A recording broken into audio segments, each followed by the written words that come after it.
Army Agniveer में अगर आपको भी जाना है 2026 में आपके ऑनलाइन फॉर्म कब से शुरू हो रहे हैं, एज लिमिट क्या रहेगी और एक साल में दो आपकी एग्जाम लगेंगे, वास्तविकता आप सभी के सामने पूरी जानकारी आप सभी के साथ में साझा करने वाला हूं। साथियों, जो भी साथी हमारे चैनल पे पहली बार आए हैं, आर्मी के दीवानों, चैनल को सब्सक्राइब जरूर कर लीजिएगा। आइए साथियों, इस प्यारे से सेशन को देखिए आप सभी। आर्मी अग्निवीर रिक्रूटमेंट जो 2026 है, ये तो आप सबको पता चल ही गया होगा कि भाई 1 लाख पदों पर भर्ती आपको देखने को मिलने वाली है। भारतीय सेना में अब हर साल 1 लाख अग्निवीर जवानों की भर्ती की जाएगी। 2026 में रिटायरमेंट भर्ती, ये आप देख सकते हैं यहाँ पर क्लियरली। तो ये आपके पास में बड़ा मौका है, 1 लाख पदों पर भर्ती है। तो यहाँ पूरी जानकारी डिटेल में ले लो सभी युवा साथी। आओ देखो, शुरू कर देते हैं इस प्यारे से सेशन को। तो यहाँ पर आप सभी को क्लियरली दिया हुआ है 2026 की जो फुल डिटेल है। तो इसमें अगर हम कुल वैकेंसी की बात करें तो कुल जो वैकेंसी रहेंगी हमारी, इसमें कुल वैकेंसी लगभग ये मानो 82,000 के आसपास है इस बार। 82,000 क्यों है? क्योंकि टोटल जो पोस्ट है 1 लाख, उसमें आपकी पोस्ट करीब 18,000 के आसपास एयरफोर्स और नेवी की भी है। कभी आप ये सोचो कि भारतीय सेना का मतलब केवल आपके थल सेना से ही है। ठीक है, अब सबसे पहले मैं आपको क्वालिफिकेशन के बारे में बता दूं, कोई डाउट नहीं छोड़ूंगा, घबराना मत। जैसे एक तो होता है जीडी, एक होता है क्लर्क, एक होता है टेक्निकल, एक होता है ट्रेडमैन और एक होता है नर्सिंग असिस्टेंट। ठीक है जी, एक होता है आपका WMP।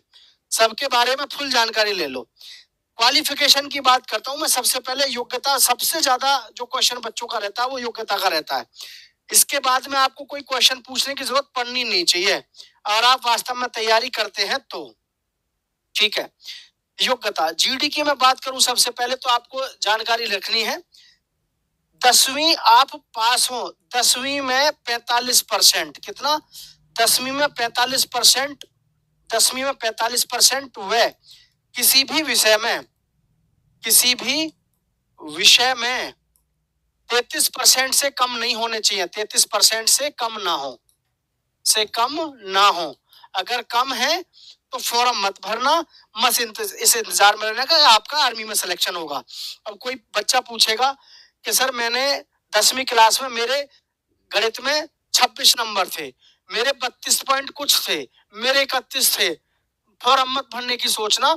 एक बात क्लियर है, आपके पास में 10वीं क्लास में कितने भी विषय हैं, किसी भी विषय में अगर आपके 33 नंबर से कम है तो दिमाग मत लगाओ, कतई भी किसी से मत पूछो, आप किसी के लायक नहीं है, आप कहीं भी फॉर्म नहीं भर पाओगे।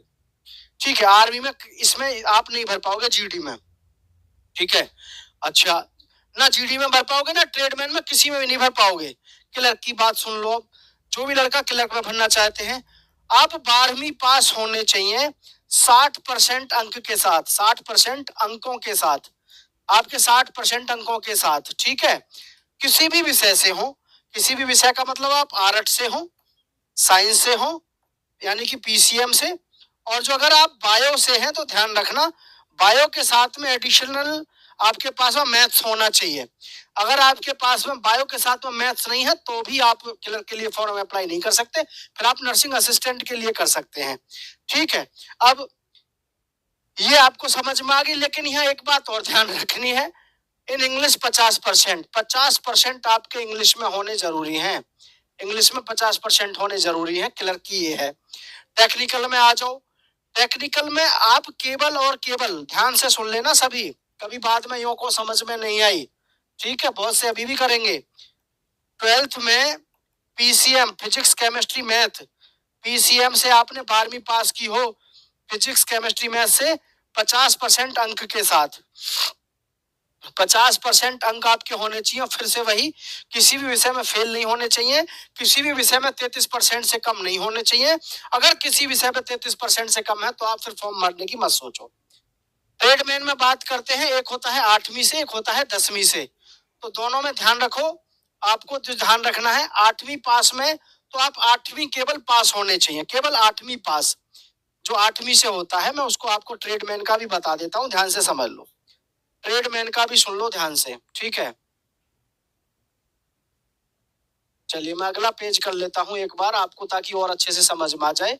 जो हमारे पास में ट्रेडमैन है, ट्रेडमैन के लिए आपके पास में दो योग्यता है, एक तो है 8वीं पास और एक है 10वीं पास। ठीक है, 10वीं पास और 8वीं पास।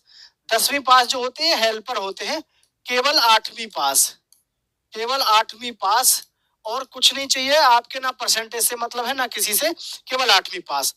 10वीं में प्रतिशत रिक्वायर्ड नहीं है, आपके कितने परसेंट है उस बात से मतलब नहीं है, लेकिन आप किसी भी विषय में 33% से अगर कम है किसी भी विषय में, तो आप फॉर्म नहीं भर सकते, नहीं भर सकते। ठीक है, 10वीं पास से आपको 45% की जरूरत नहीं है, लेकिन किसी भी विषय में 33% से अगर कम है किसी भी विषय में, फिर आप फॉर्म नहीं भर सकते। ये आपकी क्वालिफिकेशन रही है सारी की सारी।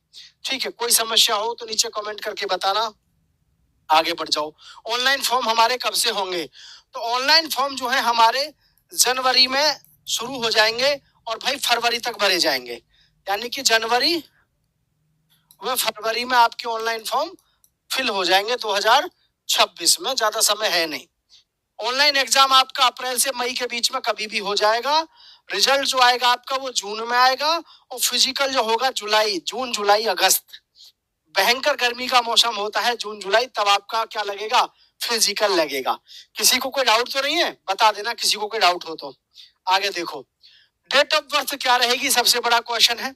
आप यहाँ देखो, हर साल जब भर्ती आती है, 2023 में भर्ती आई 1 अक्टूबर 2002, है ना, ये देखना आप, डेट एक साल आगे बढ़ रही है, सेम टू सेम रहती है। 1 अक्टूबर 2002, 1 अक्टूबर 2003, 1 अक्टूबर 2004, 1 अक्टूबर 2005। आपकी 2026 में जो एज लिमिट है 1 अक्टूबर 2005 से 1 अप्रैल 2009 के बीच होनी चाहिए, या इतनी होनी चाहिए। अभी भी बहुत से बैठे हैं, है ना, कटका और छटका, जो बोलेंगे समझ में नहीं आ रही डेट ऑफ बर्थ में फॉर्म भर पाऊंगा या नहीं। तुम भी देख लो एक बार, क्या अगर आप 2004 में पैदा हुए हो तो फॉर्म नहीं भर पाओगे, 2003 में पैदा हुए हो तो फॉर्म नहीं भर पाओगे, 2002 में पैदा हुए हो तो फॉर्म नहीं भर पाओगे, इधर 2010 में पैदा हुए हो नहीं भर पाओगे, 2011 में नहीं, 2012 में नहीं। अरे समझ गए होंगे, अगर आप 2004 में पैदा हुए तो नहीं भरोगे, आप ओवर एज हो चुके हो। 2003 में पैदा हुए तो नहीं भरोगे। अब ये तो बात समझ में आ गई। अभी बहुत सारे मेरे भाई ऐसे हैं जो चटका हैं, जो प्योर चटका है, अभी उनके दिमाग में कंफ्यूजन चल रहा है जी। 2005 है मेरी डेट ऑफ बर्थ, लेकिन अभी मैं कंफ्यूज हूँ, मेरी समझ में नहीं आ रहा मैं इसके लिए एलिजिबल हूँ या नहीं, तो वो भी समझ लो। अगर आप ये देखो 1 अक्टूबर 2005 लिखी हुई है, अगर आप अक्टूबर से पहले सितंबर 2005 से समझ लेना, सितंबर 2005 में पैदा हुए हो तो भी फॉर्म ना भरो, है। मुझे पता है बहुत सारे बैठे अभी जिनको इसमें कंफ्यूजन रहेगा, और वो बार बार मैसेज भी करेंगे, कमेंट भी करेंगे, खूब परेशान करेंगे। तो उनको यही बता दूं, सितंबर से पहले क्या आता है, अगस्त, अगस्त से पहले हाँ जुलाई, है जुलाई। तो ये तो 2005 में जो भी जन्मे हैं, कि ठीक है, कौन कौन से महीना के, सितंबर के, अगस्त के, जुलाई के, फॉर्म नहीं भर पाओगे, ओवर एज हो चुके हो।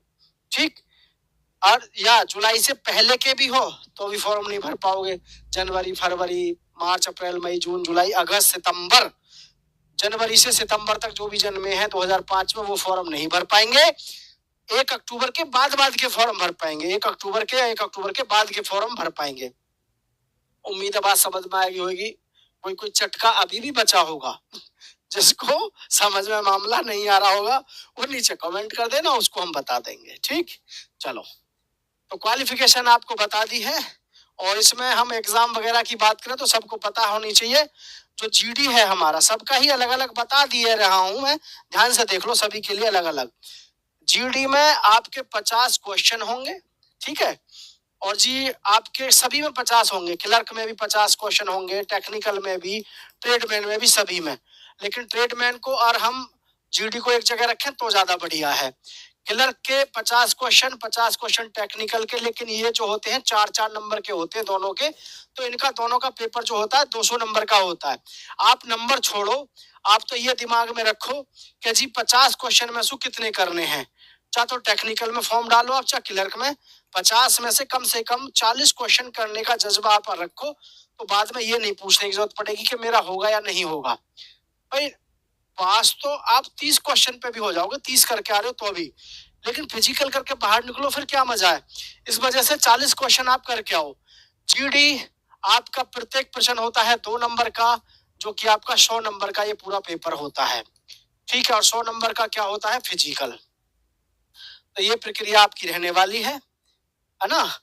और आर्मी जीडी में आपकी जो हाइट है वो 170 सेंटीमीटर है, और जो क्लर्क है, क्लर्क के लिए बता दूं 162 सेंटीमीटर है। टेक्निकल को बता दूं, टेक्निकल की और एनए की, नर्सिंग असिस्टेंट की, इनकी दोनों की जो है 170 सेंटीमीटर है, और जीडी की भी 170 है, ट्रेडमैन की भी 170 है, सबके लिए 170 है। क्लर्क के लिए बस कितनी है, 162 सेंटीमीटर हाइट है। बाकी फिजिकल की मैं बात करूं, रेस की, तो रेस में आप सबको पता होना चाहिए भाई। रेस के विषय में अगर मैं बात करूं तो देखो सीधी सी बात है, आपका जो टाइम है घर पे आप वो छोड़ो, मैं बता रहा हूँ क्लियर, 5:15 से नीचे नीचे का टाइम होना चाहिए, ठीक है। 4 ग्रुप बनेंगे, एक बनेगा आपका ग्रुप जीडी और ट्रेडमैन की बता रहा हूँ, ठीक है। 4 ग्रुप बनेंगे बेटा। जीडी के लिए बता रहा हूँ, आपको ध्यान से सुन लो। 5:30 तक मारोगे, ठीक है, और 5:31 से मारोगे 5:45 तक, ठीक है, 5:45 तक। एक जी 5:46 से मारोगे, रेस कितने तक, 6 मिनट तक। और एक है जी 6:01 से 6:15 तक।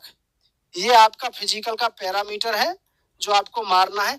ये फर्स्ट ग्रुप में, ये सेकंड में, ये थर्ड में, और ये फोर्थ में। इस तरीके से आपका फिजिकल रहेगा। और नंबर बता दूं मैं, ये 60 नंबर मिलेंगे, यहाँ 48 मिलेंगे, यहाँ 36 मिलेंगे, और यहाँ 27 मिलेंगे। इतने नंबर आपको मिलेंगे।